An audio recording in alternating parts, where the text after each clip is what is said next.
Seja bem-vindo à Revista Fora, eu sou Carlito Neto, historiador e cientista político. E quando a gente imagina que a mídia tradicional não pode simplesmente ultrapassar mais ali o limite da mediocridade e da falta completa de informação, mas sim de apenas produzir materiais de palpite, me surge a Andresa Matais, que trabalha para um bandido criminoso condenado, que teria roubado em quantias atualizadas cerca de R$1 bilhão em um esquema envolvendo o Luiz Lalau, né, o senhor Luiz Estevão. Ela me publica uma matéria que não é matéria. Como assim, Carlito? Uma matéria que não é matéria, ou melhor, uma notícia que não é notícia. A Andresa Matais publicou isso aí, ó. Lula e Paulo Okamoto transferiram R$873 mil para a Lulinha. Aí quando você vai ver aqui essas movimentações, você fica surpreso de cara por um motivo simples.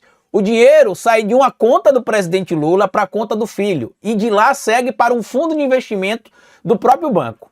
Quem entende um pouco de falcatrua, inclusive Andresa Matais, deixa eu te dar uma dica, tá? O seu patrão que roubou muito dinheiro público, o Luiz Estevão, de falcatrua ele entende. Então, quando você quiser entender como é que funciona essas falcatruas, você fala assim, chefe, eu tô querendo inventar aqui que teve um esquema entre o Lula e o filho, né, onde o pai tira o dinheiro da conta dele e deposita na conta do filho, e isso seria visto como crime. Você pode me ajudar aqui de alguma maneira a entender isso? E aí ele sabe, ele vai poder explicar para você direitinho como é que funcionam esses esquemas. Eu tô sendo irônico aqui, evidentemente. Mas o que é que me chamou a atenção nessa situação toda? Vamos lá. Bolsonaro disse que depositou na conta do Eduardo Bolsonaro, fez um Pix, né, na conta do Eduardo Bolsonaro de R$2 milhões.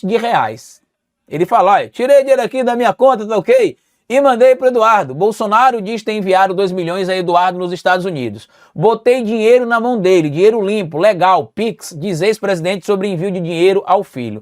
Essa talvez seja uma das poucas transações financeiras envolvendo o clã Bolsonaro que o dinheiro passou pelas contas, que não foi dinheiro vivo, que não tem origem, que não passou por banco. Essa é uma das poucas vezes que o dinheiro saiu da conta do Bolsonaro e entrou na conta de um dos filhos. R$2 milhões em Pix. Isso não é crime. Segundo os dados, inclusive, divulgados na época, o Bolsonaro confirmou, o dinheiro entrou dos Pix das doações que ele recebeu, quase R$20 milhões no total, e aí ele tirou R$2 milhões e mandou para o filho Eduardo. Tem crime nisso, Carlito? Não. Se foi tudo declarado, se entrou tudo na conta dele, como ele está alegando que foi, o dinheiro saiu daqui para lá, essa movimentação apenas não é crime. O que poderia ter sido apontado como crime é a tentativa de Eduardo Bolsonaro em coação no curso do processo e esse dinheiro ter sido utilizado supostamente para financiar esse ato. Mas a mera transferência não enquadraria isso em crime. E quando você lê aqui a matéria da Andresa Matais, é para rir porque... Eu vou precisar ler um pedaço da matéria para mostrar para vocês aqui, ó. O presidente Lula transferiu R$721 mil para o filho Fábio Luiz Lula da Silva, o Lulinha, em 3 transações. 2 desses pagamentos, e lembrando, a gente só entende como pagamento aquilo que você recebe por uma prestação de serviço ou por venda de algo. Se um pai transfere um dinheiro para o filho, não quer dizer que isso é um pagamento. Mas enfim, tá ali, ó. Um de 244 mil, outro de 92 mil em 27 de dezembro de 2023. Um outro pagamento de 384 mil foi feito por Lula a Lulinha em 22 de julho de 2022. Os depósitos partiram da conta de Lula na agência do Banco do Brasil de São Bernardo do Campo. Pronto. Acabou. Descobriu-se a falcatrua. Lula pegou dinheiro da sua própria conta, não foi mala de dinheiro, não foi dinheiro de esquema, não foi dinheiro de desvio, não é dinheiro vivo. É dinheiro da própria conta e transferiu para a conta do filho. E aí o que aconteceu, Carlito? O Lulinha recebeu esse dinheiro, você está preparado aí para a gravidade do que o Lulinha fez com o dinheiro que ele recebeu? O Lulinha recebeu o dinheiro, R$384 mil em 25 de julho e investiu R$386 mil em um fundo de investimentos do Banco do Brasil. O BB Renda Fixa a longo prazo. Traduzindo, o Lulinha teria recebido dinheiro de falcatrua da conta do pai para a conta dele, ao invés de ele sacar esse dinheiro para fazer algum tipo de... esconder ali essa origem desse dinheiro, não. Ele manteve o dinheiro em conta no próprio Banco do Brasil e ainda fez ali um investimento em fundo de renda, em uma renda fixa de longo prazo. Calma que tem mais. Aí a Andresa Matais mostra aqui, ó, que antes da transferência do Lula, o saldo da conta era de R$12 mil. Depois do investimento, né, da aplicação, passou para R$10 mil, o saldo da conta do Lulinha. E isso eu achei estranho, porque se o Lulinha é dono da Friboi, é dono de uma Ferrari de ouro, é dono da Oi, é dono da Claro, é dono da Vivo, é dono de um monte de coisa aí, segundo esses veículos da mídia e fake news da internet, como é que um cara multimilionário como o Lulinha não tem esse dinheiro, por exemplo, não, só tem esse dinheiro na sua conta? Outro fator que eu achei interessante é que ela cita aqui em outro momento outro depósito também feito ali na conta dele e que também teria sido feito pelo presidente Lula e pelo Paulo Okamoto, também tudo legal, declarado, rastreável. E aí ela cita aqui que depois desses pagamentos o Lulinha fez mais um outro aporte em outro fundo de renda fixa.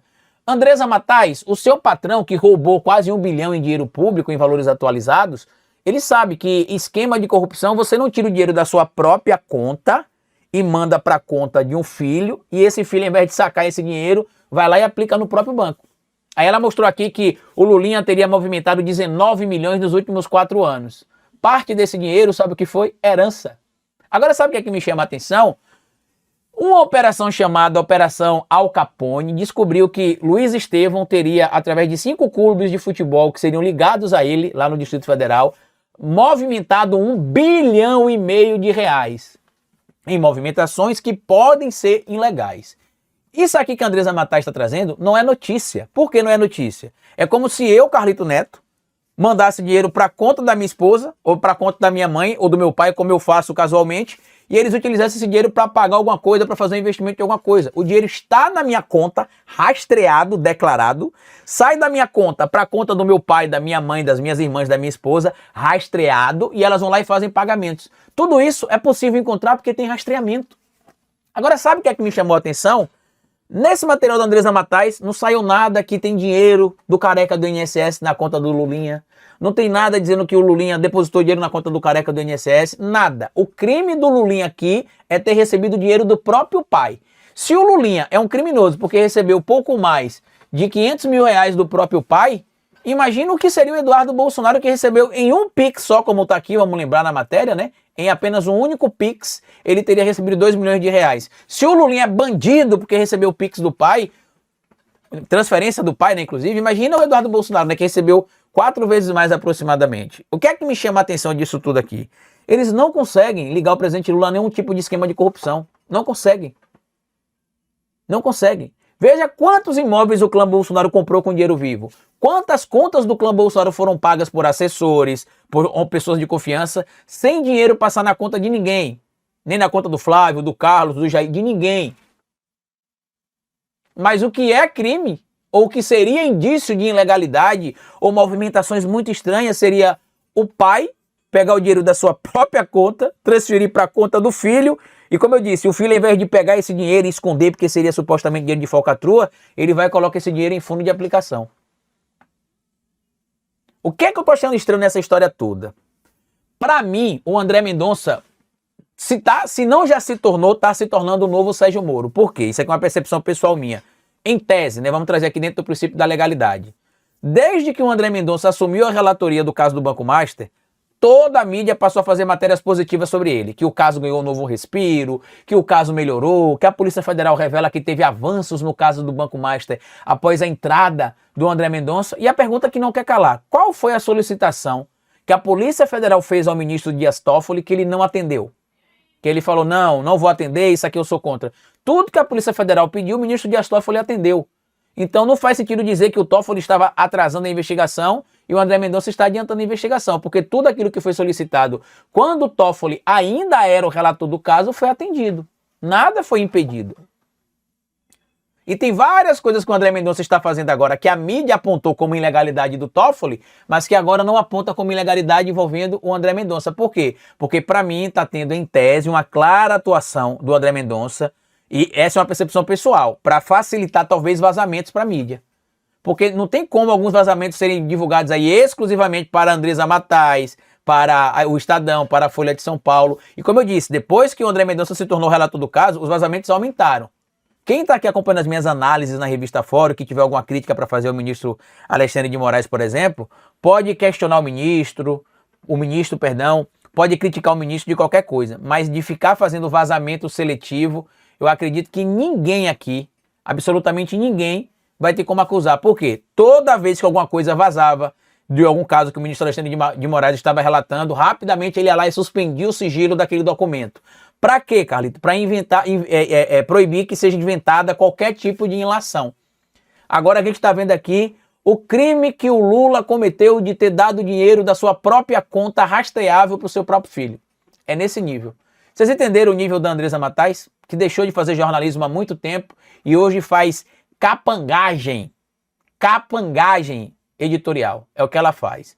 Para sua tristeza, Andresa, diferente do rapaz que você chama de patrão, que é um criminoso conhecido, você não vai conseguir incriminar quem não cometeu o crime. Tá bom?